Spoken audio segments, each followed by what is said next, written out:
Hello. So this week's video is about going out for a sunrise shoot at Auxier Bridge at Red River Gorge.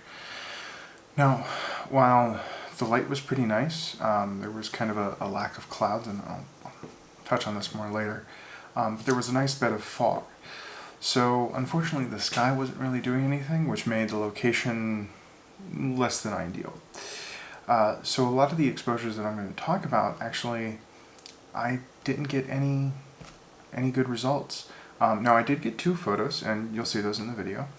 One is black and white because, to be honest, without any real color in the sky at the particular point when I took the photo, there really wasn't much in the way of color information, but tonally it looked very nice. The second is a shot of double arch. Again, you'll see it later in the video. You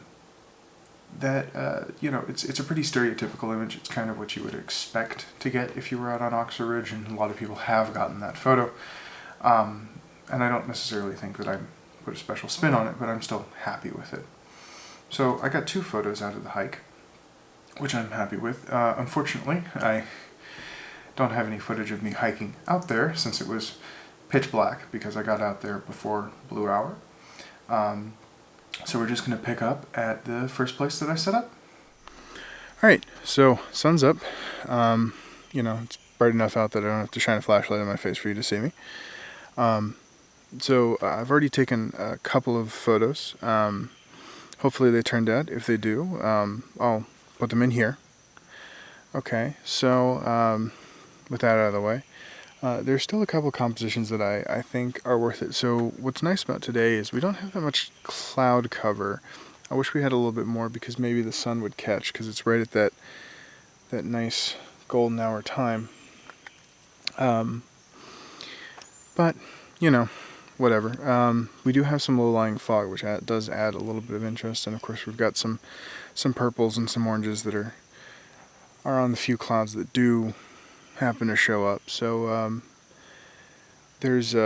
so right now we're at Auxier Ridge, and the specific overlook that I'm standing on looks directly at a structure called Raven Rock, and it's just a big stone island in the middle of the forest is kind of the idea.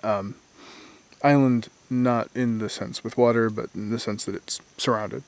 And that's one of the things that Red River Gorge has a lot of, is ridges and these kind of massive protrusions where you have, you know, maybe 100, 200 foot cliffs. And they do make for some striking images. So what I'm going to do is I've got the 70 to 200 on because it's a little ways away, and what I want to do is I want to fill the frame with the mound, hill, butte, plateau. We'll go with plateau. I want to fill the frame, and the 24 to 70 is just not going to get me there. So I need the 70 to 200. So another key thing that I'm doing here is I am bracketing my exposures, which means I'm taking an exposure at -2 EV, -1 EV, 0, +1 EV, and +2 EV. And what that means is that I'm going to end up taking 5 exposures. Now, some cameras will do 3, some cameras will do 7, some cameras will do 2. It all depends on your camera and your camera settings. Mine will do 3, 5, 7, and 2. I have it set for 5 because I usually find that's good enough for an HDR merge, which is probably what we're going to end up doing with this photo. But 5 also allows me to get -2, +2 with a stop at each EV. So it also gives me a lot of different images in case maybe the HDR doesn't really work right, or you know, there's a single image at one of those exposure values which produces a good enough result for me. Okay, so I need to level the lens. Now, it's not required that your lens be level, that your camera be level when you take a shot, but generally speaking, it helps, especially if there is something flat, that it doesn't look tilted, right? We don't want the plateau to look like it's angled at a 45-degree angle. I mean, that's an extreme case, but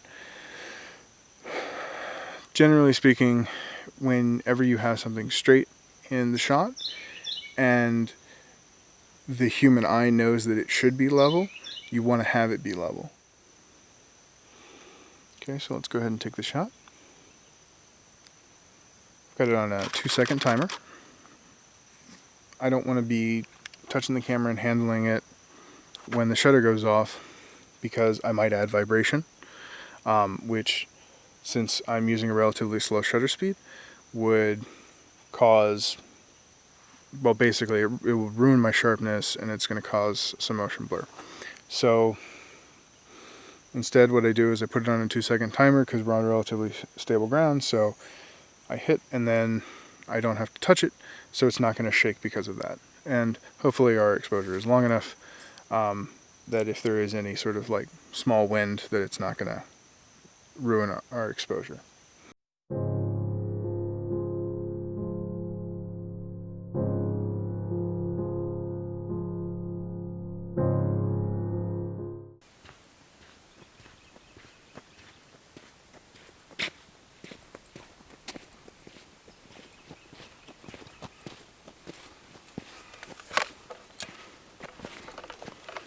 Alright, so for this next shot, what I'm doing is so across the valley here is double arch.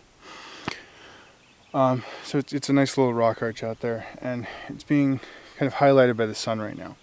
So what I want to do is I'm going to keep the 70-200 on for now. I may switch to the 24-70 in a second just to get a wider shot, but for right now I'm going to do the same thing that I did with Raven Rock with double arch, which is I want to fill the frame. So in order to do that, I need to use my telephoto lens. Alright, so I think that'll work.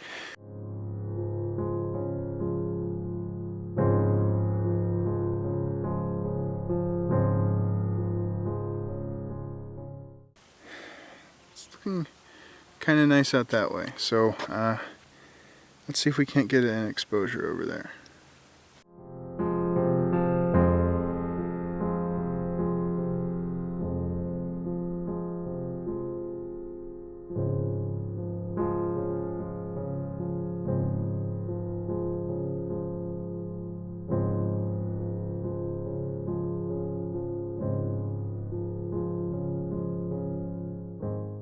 It's been a productive little sunrise shoot. I'm glad you came along with me.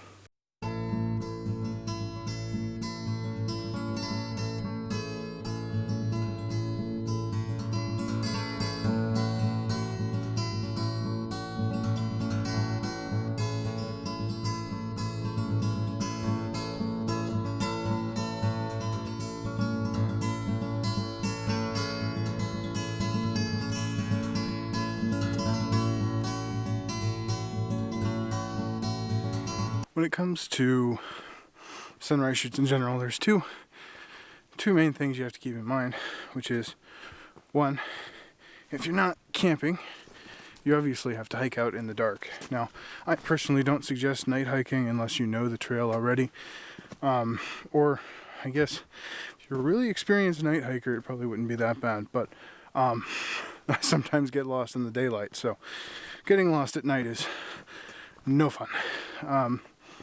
The second thing is that it usually, and this goes with the first, ruins your sleep schedule, because especially during the summer when sun can rise, 6:30 in the morning, but you want to get out there for blue hour, you got to be willing to go out hiking at, how early? Yeah, so you want to get there at 5:30, which means for this trail, for example, it takes me an hour to hike out to the ridge.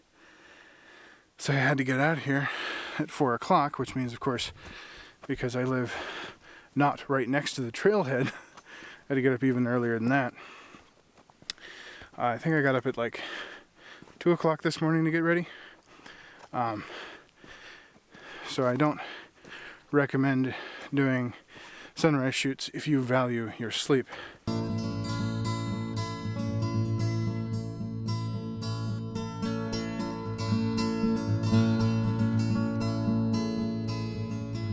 Note to self, running into tree branches hurts.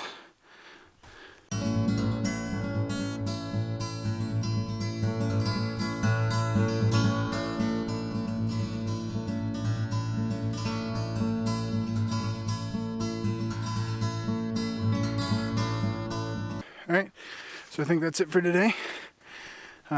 Be sure to like and subscribe and do all that stuff. And I'll see you later.